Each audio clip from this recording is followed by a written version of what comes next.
Tapi orang yang mencita-citakan akhirat, dunia dapat, akhirat dapat. Dunianya diperoleh yang hasanah, yang baik, yang penuh keberkahan.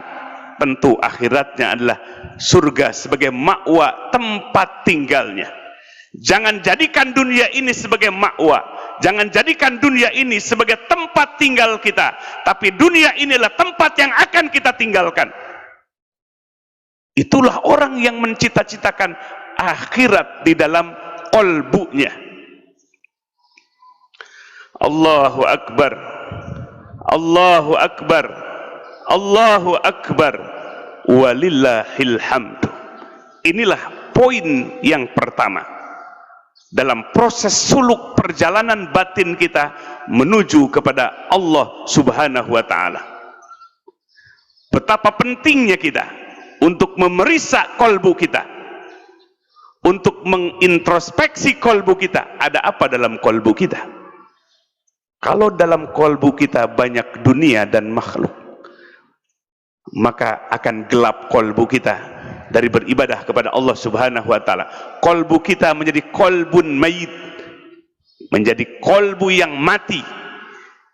Kolbu yang mati tidak akan pernah memperhatikan panggilan Allah, seruan Allah Subhanahu wa ta'ala. Sehari semalam dipanggil 5 kali, hayya 'alas shalah, hayya 'alal falah. Kolbu yang mati tidak akan bisa hadir. Kolbu yang mati tidak akan merespon, karena kolbunya telah mati. Betapa ruginya kehidupan dunia yang sekejap, kehidupan dunia yang sesaat ini, dan kita sedang mengembara di dalamnya. Dan ajal kematian telah ditetapkan oleh Allah Subhanahu wa ta'ala semenjak kita dalam kandungan ibu kita. Inilah mewaspadai dunia dan segala kehidupan yang ada di dalamnya. Janganlah terjebak. Wamal hayatu dunya illa mata'ul ghurur. Tiada lain kehidupan dunia ini adalah kecuali kesenangan yang menipu. Janganlah kita tertipu dengan kesenangan dunia. Lalu poin yang kedua, dalam proses perjalanan suluk kita, perjalanan spiritual atau kolbu kita kepada Allah Subhanahu wa ta'ala, kita harus, kolbu kita membutuhkan junudullah al-batinah.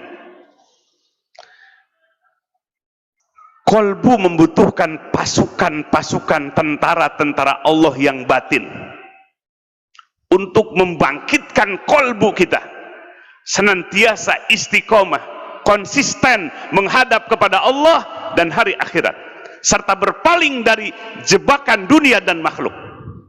Itulah yang disebut ba'ithun qawiyun, pendorong yang kuat sebagai junudullah al-batinah, tentara Allah yang batin, yang terus membangkitkan kolbu.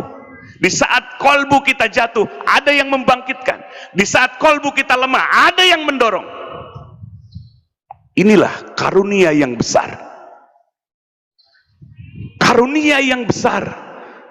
Ketika kolbu kita tidak mendapatkan junudullah al-batinah, tentara Allah yang batin, maka kolbu tidak akan bisa melangkah menuju kepada Allah Subhanahu wa ta'ala.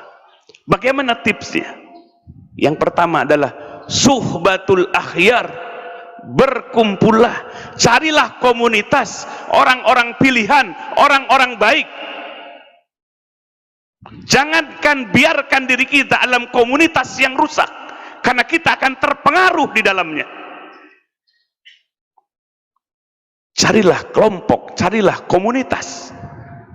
Suhbatul akhbar, berkelompok dengan orang-orang pilihan, orang-orang ahli ibadah. Kita akan terpengaruh kebaikannya. Jangan biarkan diri kita dalam komunitas yang membuat berpengaruh negatif ke dalam diri kita, membuat lupa kepada Allah, lupa kepada hari akhirat, terjebak dalam kehidupan dunia, terombang-ambing dalam tren kebanyakan manusia. Lalu yang kedua adalah carilah ulama, carilah mursyid, carilah pembimbing. Kolbu kita harus dilahirkan seperti jasmani kita telah lahir ke dunia.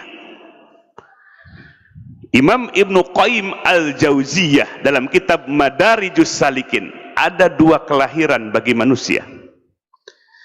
Yang pertama adalah wiladatul jism, dilahirkannya jasmani kita oleh ibu kita.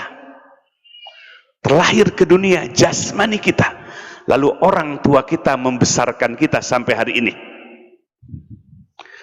Yang kedua, kita sebagai manusia ada elemen terpenting selain jasmani, itulah kolbu atau ruhani. Maka kolbu atau ruhani kita harus terlahir seperti jasmani yang terlahir supaya tumbuh besar. Siapa yang melahirkannya? Dalam kitab tersebut menafsirkan ayat wan nabiyyu aula bil mu'minina min anfusihim wa azwajuhu ummahatuhum. Nabi hendaknya menjadi prioritas bagi orang yang beriman, mengalahkan kepentingan dirinya, dan istri-istri Nabi adalah sebagai ibu-ibu bagi orang yang beriman. Berarti Nabi adalah ayah bagi orang yang beriman. Nabi adalah abu ruh, bapaknya ruhani, bapaknya kolbu bagi kaum muslimin. Dan setelah Nabi wafat, disebutkan dalam kitab Madarijus Salikin, para mursyidlah, ulama robbani lah. Ulama robbani artinya ulama yang menggambarkan Allah, ulama yang mensifati, mengikuti sifatnya Allah. Robbani artinya ketuhanan, yang menjadi wujud gambaran Allah subhanahu wa ta'ala, wakil Allah di muka bumi ini. Carilah ulama robbani, carilah mursyid, murabbi ruh, pembimbing rohani yang akan melahirkan kolbu kita